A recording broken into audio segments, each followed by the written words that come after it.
Hi hello ನಮಸ್ಕಾರ good evening. ಹೇಗಿದ್ದೀರಾ ನೀವೆಲ್ಲರೂ? ನಾನು ಕೂಡ ಚೆನ್ನಾಗಿದ್ದೇನೆ. ಇವತ್ತು ನಮ್ಮ ಮನೆಯಲ್ಲಿ ಆರ್ಟಿಸ್ಟ್ ಸ್ಪೆಷಲ್ ಅಂದರೆ ಮಳೆಗಾಲದ ಸ್ಪೆಷಲಲ್ಲಿ ಇವತ್ತು ಕೆಸುವಿನ ಎಲೆಯ ಪತ್ರೊಡೆ ನಮ್ಮ ಮನೆಯಲ್ಲಿ ಮಾಡ್ತಿದ್ದಾರೆ. ಪತ್ರೊಡೆಗೆ ಕನ್ನಡದಲ್ಲಿ ಏನು ಹೇಳ್ತಾರೆ ನನಗೆ ಅಷ್ಟೇನು ಗೊತ್ತಿಲ್ಲ. ನಮ್ಮ ಚಂದ್ರಲ್ಲಿ ಉಡುಪಿ ಮ್ಯಾಂಗ್ಳೂರ್ ಸೈಡಲ್ಲಿ ಇದಕ್ಕೆ ಪತ್ರೊಡೆ ಅಂತ ಕರೀತಾರೆ. ಮೊನ್ನೆ ಹಾಗೇನೆ ನಾವು ಮಾಡಿದ್ದು ಹಲಸಿನ ಎಲೆಯ ಗಟ್ಟಿ. ನೀವೆಲ್ಲ ವಿಡಿಯೋ ನೋಡಿರ್ಬೋದು. ನೋಡಿಲ್ಲದಿದ್ದರೆ ಒಂದ್ಸಲ ಚೆಕ್ ಮಾಡಿ ಬನ್ನಿ. ಸೊ ಇವತ್ತು ನಾವು ಮಾಡ್ತಿದ್ದೇವೆ ಪತ್ರೊಡೆ ರೆಸಿಪಿ. ಸೊ ಬನ್ನಿ ನಿಮಗೆ ಕೂಡ ತೋರಿಸ್ತೇನೆ. ಇದನ್ನು ಮಾಡಿ ತೋರಿಸಿದ್ದಾರೆ ನಿಮಗೆ ನನ್ನ ಅಮ್ಮ. ಸೊ ಅವರಿಂದ ಈ ರೆಸಿಪಿಯನ್ನು ತಿಳ್ಕೊಳ್ಳುವ ಬನ್ನಿ. ಈಗ ನಾನು 1 kg ಕುಚ್ಚಲಕ್ಕಿ ಬಾಯ್ಲ್ಡ್ ರೈಸ್ ಅಂದ್ರೆ ಊಟದ ಅಕ್ಕಿಯನ್ನು ಬೆಳಿಗ್ಗೆ 8 ಗಂಟೆಗೆ ನೀರಿನಲ್ಲಿ ಹಾಕಿದ್ದೆ. ಈಗ ಸರಾಸರಿ 3 ಗಂಟೆ ಆಯ್ತು. ಒಂದು 7-8 ಗಂಟೆ ಆದ್ರೂ ಒಳ್ಳೆ ನೀರಿನಲ್ಲಿ ಅದು ಇದ್ರೆ ಒಳ್ಳೆ ಆಗ್ತದೆ, ಬೇಗ ಕಡಿಲಿಕ್ಕೆ ಒಳ್ಳೇದಾಗ್ತದೆ. ಸಂಜೆ ಅಂದ್ರೆ ನಿನ್ನೆ ಸಂಜೆ ಹಾಕಿದರೆ ಬೆಳಿಗ್ಗೆ ಅದು ಇನ್ನೂ ಒಳ್ಳೆದಾಗ್ತದೆ ಕಡಿಯಲಿಕ್ಕೆ. ಆದ್ರೆ ಈಗ ನಾನು ಅದನ್ನು ಗ್ರೈಂಡರ್ಗೆ ಹಾಕ್ತಾ ಇದ್ದೇನೆ. ಗ್ರೈಂಡರ್ಗೆ ಈ ಅಕ್ಕಿಯನ್ನು ಹಾಕುವಾಗ ಸ್ವಲ್ಪ ಜಾಗ್ರತೆಯನ್ನು ನಾವು ಅದರಲ್ಲಿ ಇರ್ಬೇಕು. ಯಾಕಂದ್ರೆ ಇದು ಗಟ್ಟಿ ಅಕ್ಕಿ, ಮತ್ತೆ ಇದಕ್ಕೆ ಬೇಕಾದಷ್ಟೇ ನೀರು ಹಾಕಬೇಕು, ಜಾಸ್ತಿ ನೀರು ಹಾಕಲಿಕ್ಕೆ ಆಗುದಿಲ್ಲ. ಅದನ್ನು ನಾವು ನೋಡ್ತಲೇ ಇರ್ಬೇಕು. ಈಗ ನಾನು ಅಕ್ಕಿಯನ್ನು ಗ್ರೈಂಡರ್ಗೆ ಹಾಕ್ತಾ ಇದ್ದೇನೆ.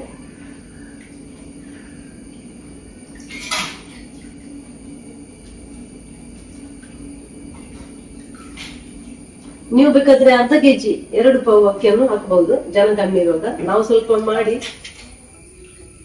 ಇಡ್ತೇವೆ, ಅಂದ್ರೆ ಸ್ವಲ್ಪ ಫ್ರಿಜ್ ನಲ್ಲಿ ಇಟ್ಟರೆ ನಮ್ಗೆ ಪುನಃ ಪುನಃ ಮಾಡ್ಬೇಕಂತ ಅಗತ್ಯ ಇರುವುದಿಲ್ಲ. ಅದಕ್ಕೋಸ್ಕರ ಒಂದೇ ಸಲ ಕಡಿದು ಇಡ್ತೇವೆ. ನೀವು ಬೇಕಾದ್ರೆ ಅರ್ಧ ಕೆಜಿ ಅಕ್ಕಿಯನ್ನು ಅದರಿಂದ ಕಟ್ ಮಾಡಬಹುದು.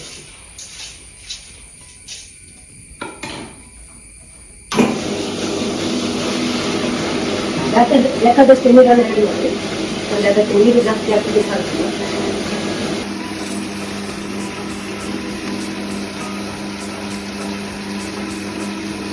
ಹಾಗೆ ವಿಡಿಯೋ ಮಾಡ್ತಾ ಮಾಡ್ತಾ ಹೊರಗೆ ಬಂದೆ. ನೀವೇ ನೋಡ್ಬೋದು, ಚೆನ್ನಾಗಿ ಮಳೆ ಬರ್ತಾ ಇದೆ. ವೆದರ್ ಕೂಡ ತುಂಬ ಚೆನ್ನಾಗಿ ಕಾಣಿಸ್ತಿದೆ. ನಮ್ಗೆ ಈಗ ಹೋಗಿ ಕೆಸುವಿನ ಎಲೆ ಕೂಡ ತರಲಿಕ್ಕೆ ಕೂಡ ಆಗ್ತಿಲ್ಲ, ಅಂದರೆ ಮಳೆ ಬರ್ತಿದೆ. ಇದು ಮಳೆ ನಿಂತ ಮೇಲೆ ನಾವು ಇಬ್ಬರು, ಅಮ್ಮ ಮತ್ತು ನಾವು ಹೋಗಿ ತರ್ತೇವೆ. ಈಗ ನಾವು ಹೋಗ್ತಾ ಇದ್ದೇವೆ ಕೆಸುವಿನ ಎಲೆ ತೆಗಿಲಿಕ್ಕೆ. ಇಷ್ಟು ದೊಡ್ಡ ದೊಡ್ಡ ಎಲೆಗಳು ಬೆಳೆದಿವೆ ನೋಡಿ, ಕೆಸುವಿನ ಎಲೆಗಳು. ಇದನ್ನು ಯೂಸ್ ಮಾಡಿ ನಾವು ಈಗ ಅದು ಪತ್ರೊಡೆ ರೆಸಿಪಿನ ಮಾಡ್ತಾ ಇದ್ದೇವೆ. ನಿಮಗೆ ತೋರಿಸ್ತಿದ್ದೇವಲ್ಲ, ಇದೇ ಎಲೆಗಳು, ಕೆಸುವಿನ ಎಲೆ. ಇದರದ್ದು ದಂಡಲ್ಲಿ ಕೂಡ ಪದಾರ್ಥ ಮಾಡ್ತಾರೆ ಅಲ್ಲ.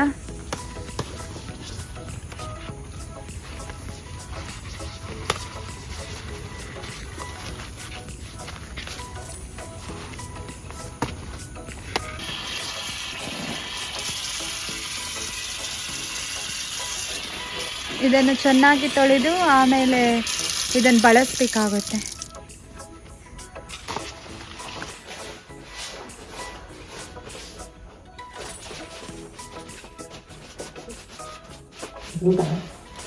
ಈ ಕೆಸುವಿನ ಎಲೆಗಳಲ್ಲಿ ಏನು ಕೊಳೆ ಇರುವುದಿಲ್ಲ, ಯಾಕಂದ್ರೆ ಮಳೆಗಾಲದಲ್ಲಿ ಇದರಲ್ಲಿ ನೀರು ಜಾರಿ ಹೋಗ್ತದೆ. ನಾವು ತೊಳೆದರೂ ಸಹ ಅದರಲ್ಲಿ ನೀರು ಜಾರಿ ಇರ್ತದೆ. ಆದ್ರೆ ನಾವು ಒಳ್ಳೆ ಮಾಡಿ ಕ್ಲೀನ್ ಮಾಡಿ, ಯಾವ್ದು ವಸ್ತು ಆದ್ರೂ ಒಳ್ಳೆ ಮಾಡಿ ಕ್ಲೀನ್ ಮಾಡ್ಲೇಬೇಕಲ್ಲ. ಈಗ ಹೀಗೆ ಅದರ ನಡುವಿನ ನರಗಳಿಂದ ಎಲೆಯನ್ನು ಎಳೆಯುವುದು.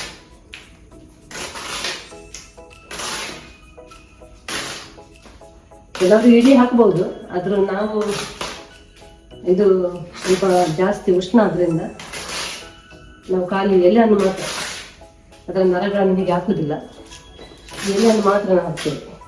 ಯಾಕಂದ್ರೆ ನಮ್ಮಲ್ಲಿ ಬೇಕಾದಷ್ಟು ಎಲೆ ಸಹ ಉಂಟು ತೋಟದಲ್ಲಿ. ಹೀಗೆ ಎಲೆಗಳನ್ನು ಮಾತ್ರ ನಾವು ತುಂಡಿ ಹಾಕ್ತೇವೆ.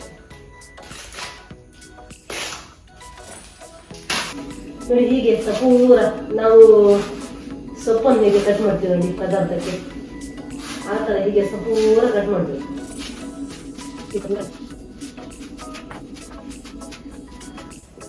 ನೋಡಿ, ಒಳ್ಳೆ ಮಾಡಿ ಮಿಕ್ಸ್ ಮಾಡಿದ್ರೆ ಈ ರೀತಿ ಬರ್ತದೆ ನೋಡಿ. ಎಲ್ಲ ಹಿಟ್ಟಿನೊಂದಿಗೆ ಎಲೆ ಮಿಕ್ಸ್ ಆಯ್ತು. ಈಗ ನಾವು ಒಳ್ಳೆ ಎಲೆಗೆ ಹೀಗೆ ಇಟ್ಟು, ಇದು ಸಾಗವಾಡಿ ಮರದ ಎಲೆ.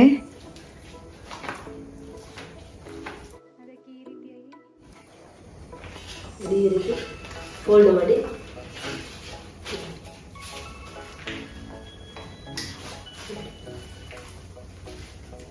ಹೀಗೆ ಇಡಬೇಕು.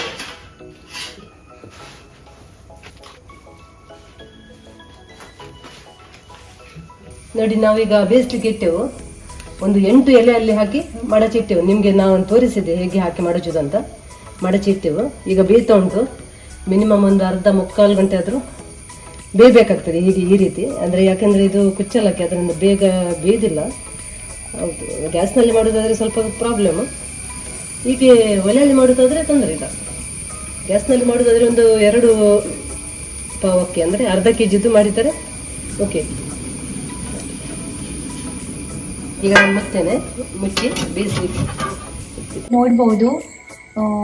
ನಾವಾಗ ಬೇಯಿಸ್ಲಿಕ್ಕೆ ಇಟ್ಟದ್ದು ಈಗ ಅದು ಬೆಂದಿದೆ. ಮಿನಿಮಮ್ ಒಂದು ಮುಕ್ಕಾಲು ಗಂಟೆ ಬೇಕಾಗುತ್ತೆ ಕರೆಕ್ಟಾಗಿ ಬೇಯಲಿಕ್ಕೆ. ಸೊ ಈಗ ಇಲ್ಲಿ ರೆಡಿ ಆಗಿದೆ. ಮತ್ತು ಇದರಿಂದ ನಾವು ಹೇಗೆ ತಯಾರಿಸ್ತೇವೆ ಅಂತ ತೋರಿಸ್ತೇವೆ.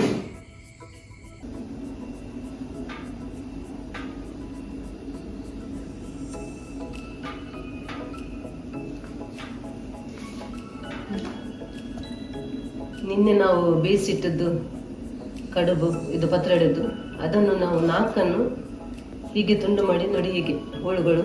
ಅದು ಬಿಸಿ ಆರಿ ತಣ್ಣಗಾದ ಮೇಲೆ ಕಟ್ ಮಾಡಲಿಕ್ಕೆ ಹೀಗೆ ಒಳ್ಳೆ ಬರ್ತದೆ. ಹೀಗೆ ಕಟ್ ಮಾಡಿ ಇಡಬೇಕು, ಏನು ಹೊಡಿಯೋದಿಲ್ಲ. ನಿಮಗೆ ಬೇಕಾದರೆ ನೀವು ರೇಷನ್ ಅಕ್ಕಿ ಇದ್ದರೆ ರೇಷನ್ ಅಕ್ಕಿ ಸಹ ಬಳಸ್ಬೋದು. ರೇಷನ್ ಊಟದ ಅಕ್ಕಿ ಅದನ್ನು ಸಹ ಬಳಸ್ಬೋದು. ಮತ್ತು ಒಂದು ಮೀಡಿಯಂ ಗಾತ್ರದ ತೆಂಗಿನಕಾಯಿ ತುರಿದಿಟ್ಟಿದ್ದೇನೆ. ಅದಕ್ಕೆ ಸ್ವಲ್ಪ ಅರಸಿನ ಹುಡಿ, 7-8 ಬ್ಯಾಡಗಿ ಮೆಣಸಿನಕಾಯಿ, 2 ಟೇಬಲ್ ಸ್ಪೂನ್ ಕೊತ್ತಂಬರಿ, ಅರ್ಧ ಟೀ ಸ್ಪೂನು ಸಾಸಿವೆ, 1 ಟೀ ಸ್ಪೂನ್ ಜೀರಿಗೆ, ಒಂದು 3-4 ಬೆಳ್ಳುಳ್ಳಿ ಹೆಸಳು, ಸ್ವಲ್ಪ ರುಚಿಗೆ ತಕ್ಕಷ್ಟು ಹುಳಿ, 2-3 ಹೆಸಳು ಕಡಿಪತ್ತ ಅಂದರೆ ಕರಿಬೇವು. ಇದನ್ನು ಫ್ರೈ ಮಾಡಬೇಕು, ಎಲ್ಲ ಒಟ್ಟಿಗೆ ಫ್ರೈ ಮಾಡಿದ್ದಾರೆ. ಇದನ್ನು ಹಾಕಿದರೆ ಮಾತ್ರ ಇದಕ್ಕೆ ಪರಿಮಳ ಮತ್ತು ಟೇಸ್ಟ್ ಬರ್ತದೆ. ಇದನ್ನು ಒಟ್ಟಿಗೆ ಫ್ರೈ ಮಾಡಿ ಇದನ್ನು ಸೇರಿಸಿ ನಾವು ಮಿಕ್ಸಿಯಲ್ಲಿ ಇಲ್ಲಾಂದರೆ ಗ್ರೈಂಡರಲ್ಲಿ ಯಾವುದರಲ್ಲಿ ಸಹ ಕಡಿಯಬಹುದು. ಇದಕ್ಕೆ ಸಣ್ಣಗೆ ಹಾಕ್ಬೇಕಂತ ಏನಿಲ್ಲ. ಸ್ವಲ್ಪ ನಾವು ಹೇಗೆ ತರಕಾರಿಗೆ ನಾವು ಮಸಾಲ ಮಾಡ್ತೇವೆ ಹಾಗೆ ಮಾಡಿದರೆ ಆಯಿತು. ಕೋಕೋನಟ್ ಫ್ರೈ ಮಾಡಲಿಕ್ಕೆ ಇದೆಯಾ? ಕೋಕೋನಟ್ ಫ್ರೈ ಮಾಡಬೇಕಂತ ಇಲ್ಲ, ಇದನ್ನು ಮಸಾಲ ಫ್ರೈ ಮಾಡಿದರೆ ಆಯಿತು. ಮತ್ತು ಇದನ್ನು ನಾವು ಎಣ್ಣೆಯಲ್ಲಿ ಫ್ರೈ ಮಾಡ್ತೇವೆ.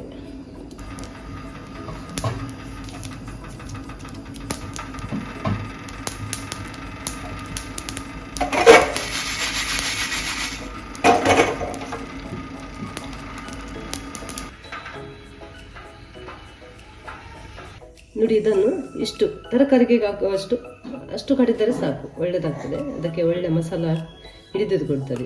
ಇದಕ್ಕೆ ಸಣ್ಣ ಕಡಬೇಕಂತೇನಿಲ್ಲ.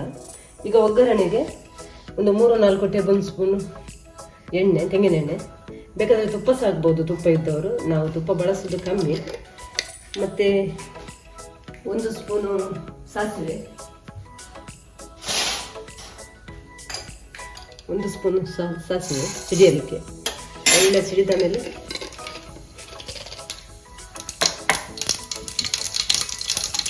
ಒಂದು 4-5 ಗುದ್ದಿಟ್ಟ ಬೆಳ್ಳುಳ್ಳಿ ಹೆಸರು,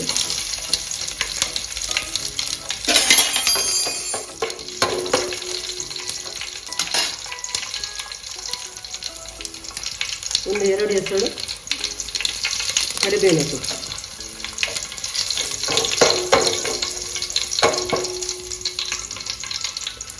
ಅದು ಫ್ರೈ ಆದ ಮೇಲೆ ಕಡಿದಿಟ್ಟ ಮಸಾಲವನ್ನು ಅದಕ್ಕೆ ಸೇರಿಸಿ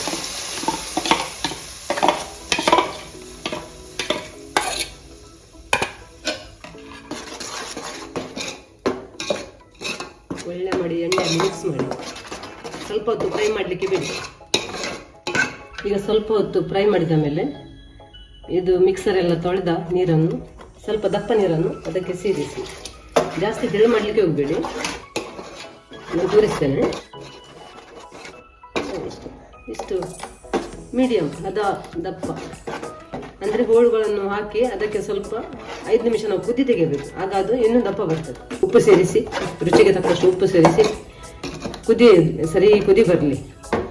ಕುದಿ ಬಂದ ಮೇಲೆ ಹೋಳುಗಳನ್ನು ಸೇರಿಸಿ. ಆ ಥರ ಹಸಿ ಎಲ್ಲ ಹೋಗಬೇಕು.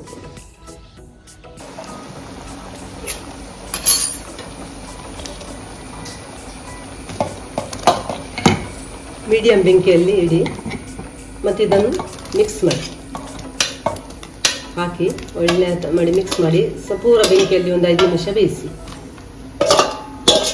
ಅದಕ್ಕೆ ಒಳ್ಳೆ ಎಳೆದುಕೊಳ್ತದೆ ಮಸಾಲ. ಹೀಗೆ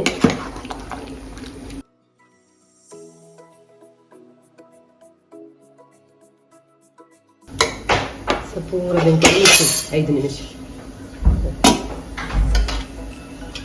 ನೋಡಿ. ಇಷ್ಟು ದಪ್ಪ ಬರುತ್ತೆ. ನಾವು ಎಷ್ಟು ತೆಳುಟ್ಟದ್ದು ನೋಡಿ ಮೀಡಿಯಂ. ಈಗ ಇಷ್ಟು ದಪ್ಪ ಬಂತು. ಇನ್ನು ಇದು ತಣ್ಣಗಾಗುವಾಗ ಇನ್ನೊಂದು ದಪ್ಪ ಆಗ್ತದೆ. ಮತ್ತೆ ಒಳ್ಳೆ ಮಾಡಿ ಅದಕ್ಕೆ ಎಳೆದುಕೊಳ್ತದೆ. ಇನ್ನೊಂದು 2 ಗಂಟೆಯಲ್ಲಿ ಇದಕ್ಕೆ ಒಳ್ಳೆ ಟೇಸ್ಟ್ ಬರ್ತದೆ. ಈಗ ಇದು ಎಳೆದುಕೊಳ್ಳಿಲ್ಲ, ಅದು ಹೋಳುಗಳಿಗೆ ಒಳ್ಳೆ ಎಳೆದುಕೊಳ್ಳುವಾಗ ಟೇಸ್ಟ್ ಬರ್ತದೆ. ನೀವು ಟ್ರೈ ಮಾಡಿ ನೋಡಿ ಆಯಿತಾ. ಈಗ ನೀವು ನೋಡಿದ್ದೀರಾ ಕೆಸುವಿನ ಎಲೆಯಲ್ಲಿ ಹೇಗೆ ಪತ್ರೊಡೆ ತಯಾರಿಸೋದಂತ. ನಾವು ಇದು ಬೆಳಿಗ್ಗೆ ಬ್ರೇಕ್ಫಾಸ್ಟಿಗೆ ಈಗ ನಾವು ತಿಂತಾ ಇದ್ದೇವೆ, ಅಂದರೆ ಈಗ ಮಾಡಿ ತಿಂತಾ ಇದ್ದೇವೆ. ಇದು ಬೆಳಿಗ್ಗೆ ಬ್ರೇಕ್ಫಾಸ್ಟ್ ಹಾಗೆ ಸಂಜೆ ಸ್ನ್ಯಾಕ್ಸ್ ಜೊತೆ ಆ ರೀತಿ ತಿನ್ನಲಿಕ್ಕೆ ಕೂಡ ತುಂಬ ಚೆನ್ನಾಗಾಗುತ್ತೆ. ನೀವು ಕೂಡ ಟ್ರೈ ಮಾಡಿ ಇದನ್ನು. ಈಗ ಈ ಟೈಮಲ್ಲೇ ಅದು ತಿನ್ನಲಿಕ್ಕೆ ಮಳೆಗಾಲದಲ್ಲಿ ತುಂಬ ಚೆನ್ನಾಗಿರುತ್ತೆ. ಮತ್ತು ಈ ಟೈಮಲ್ಲಿ ಆ ಎಲೆಗಳೆಲ್ಲ ಸಿಗುತ್ತೆ. ಮತ್ತು ಈ ವಿಡಿಯೋ ನೀವು ಲಾಸ್ಟ್ ತನಕ ನೋಡಿದ್ದೀರಾ ಅಂತ ನಾನು ಅನ್ಕೋತೇನೆ. ನೀವು ನೋಡಿದರೆ ನಿಮಗೆ ಇಷ್ಟ ಆದರೆ ಒಂದು ಲೈಕ್ ಮಾಡಿ, ನಿಮ್ಮ ಫ್ರೆಂಡ್ಸ್ ಹಾಗೂ ಫ್ಯಾಮಿಲಿ ಜೊತೆ ಶೇರ್ ಮಾಡಿ, ಹಾಗೆ ಸಬ್ಸ್ಕ್ರೈಬ್ ಮಾಡಲಿಕ್ಕೆ ಮಾತ್ರ ಮರಿಬೇಡಿ. ಹಾಗೆ ನಮಗೆ ಪ್ರೋತ್ಸಾಹ ಕೊಡ್ತಾ ಇರಿ. Thank you so much for watching. Take care. Bye bye.